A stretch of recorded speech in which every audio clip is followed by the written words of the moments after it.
How Fraser nearly got paralyzed trying to become the best weightlifter of the world. The one line I always liked was, I'm going to do today what other people aren't willing to, so I can do tomorrow what other people can't. 100 pounds loaded, the world's strongest young man gripping the bar, a single wrong step leaves him devastated at the aspiring age of 19.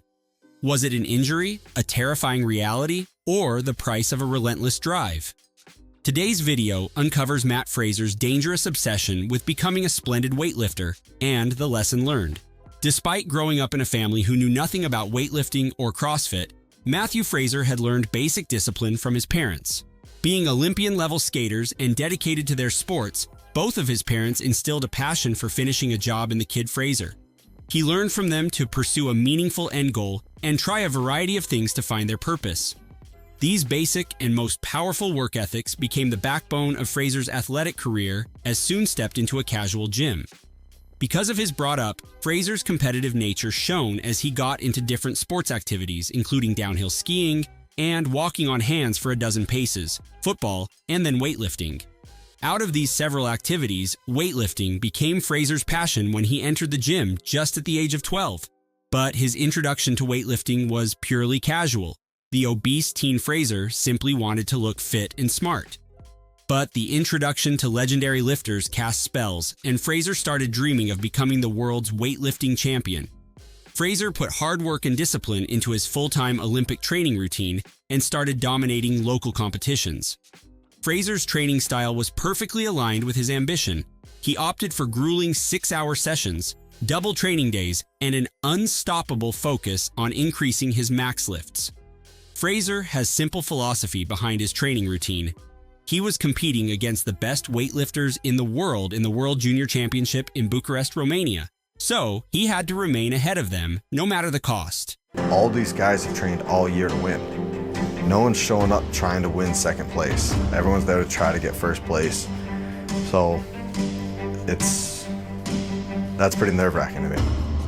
But at this young age, when passion fuels you, it's human to ignore your physical screams and make a terrifying mistake.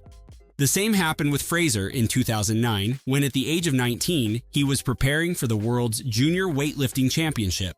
But while putting contrast strain on his body and mind, he forgot one thing: the threat of injury that most unforgiving sports like weightlifting put on you. It was the time when Fraser's obsession outweighed his wisdom. He was leaving no stone unturned to be the best. He was training through injuries, cutting corners on recovery, and experimenting with risky techniques. Fraser revealed in Matt O'Keefe's podcast. One of my goals with the sport was to never have an injury that would leave me with a permanent limp for the rest of my life. I want to live a life after my sports career, after my competitive sports career. Can you imagine a pro-level training period with no rest and recovery? But Fraser was training 6 days a week. Such an ambitious training that was just his new normal, and it should be. After all, every successful lift motivated him to focus on higher goals and do more. This was the point when Fraser started ignoring the warning signs that his body was reaching its breaking point. However, his overtraining had set him a stage not for the weightlifting championship, but for a physical breakdown. Finally, on 2 separate occasions, Fraser got his back injured. How exactly did it happen? Look, the biggest dilemma with fitness sports is that athletes are so used to pain that they can easily confuse their injuries with occasional pain. So when cracks began to show, Fraser ignored them.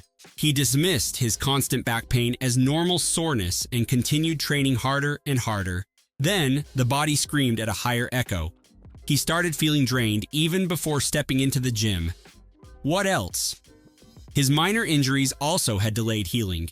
In the end, Fraser's performance became increasingly inconsistent.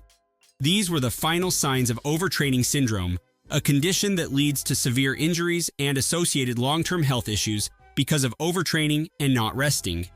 Fraser also knew about this overtraining syndrome, but he kept pushing through his limits because he was under pressure to succeed.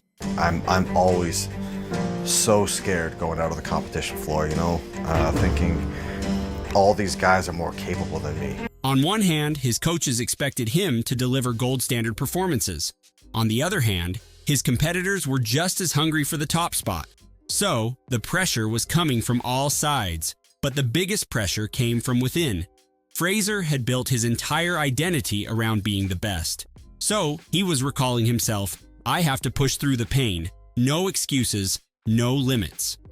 The mindset must be the driving force for an athlete, but at the same time, a disaster, a ticking time bomb. Finally came the most unfortunate day when Fraser paid the price.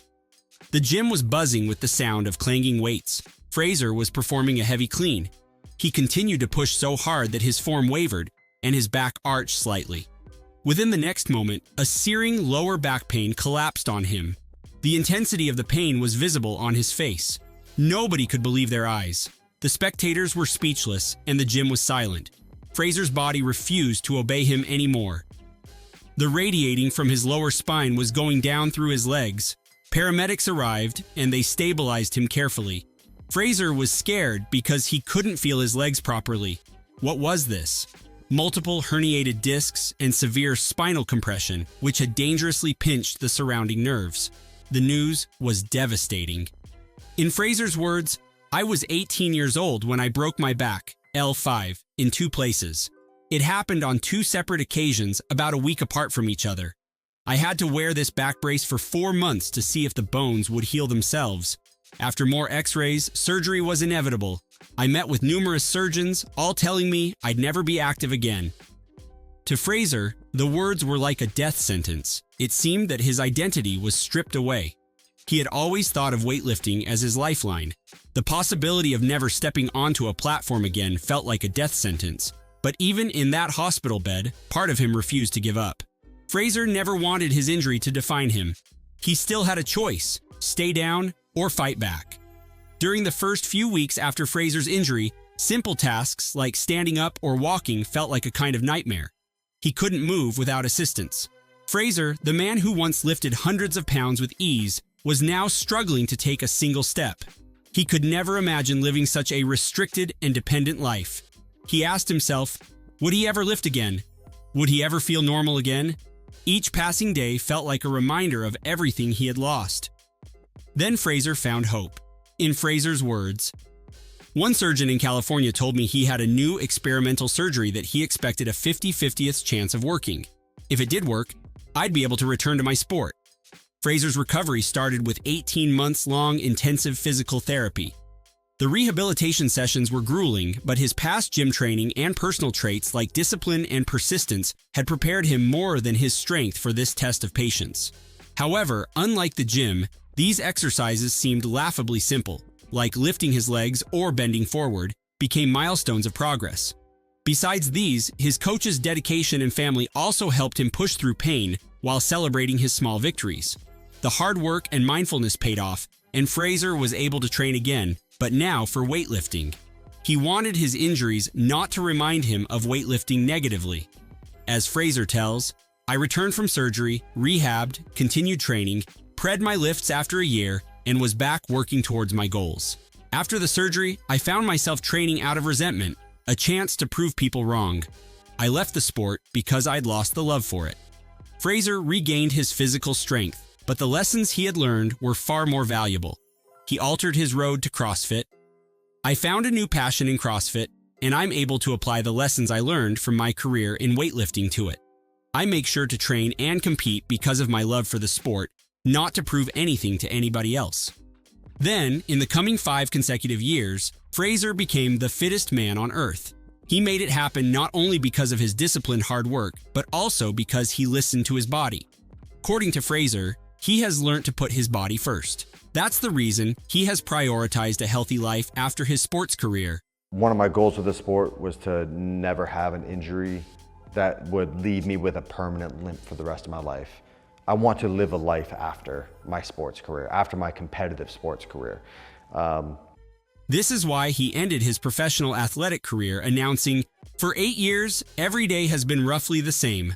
Wake up earlier than I'd like, sell my soul to the assault bike and the swimming intervals and the 40-minute AMRAPs. Eat, sleep, repeat, he wrote. No decision was unintentional. Now I'm ready to make decisions based on how they affect my family, friends, health, and happiness, not only my performance. Today, Fraser's rise through his injury serves as both an inspiration and a warning. Don't let ambition blind you to your own well-being. Greatness isn't about breaking yourself. It's about knowing when to push and when to pull back. Through his journey, Fraser showed that resilience isn't just about enduring pain, it's about learning from it and coming back stronger. His story reminds us all that sometimes the hardest battles lead to the most meaningful victories. If you liked this video, hit the like button and subscribe to this channel for more CrossFit motivation.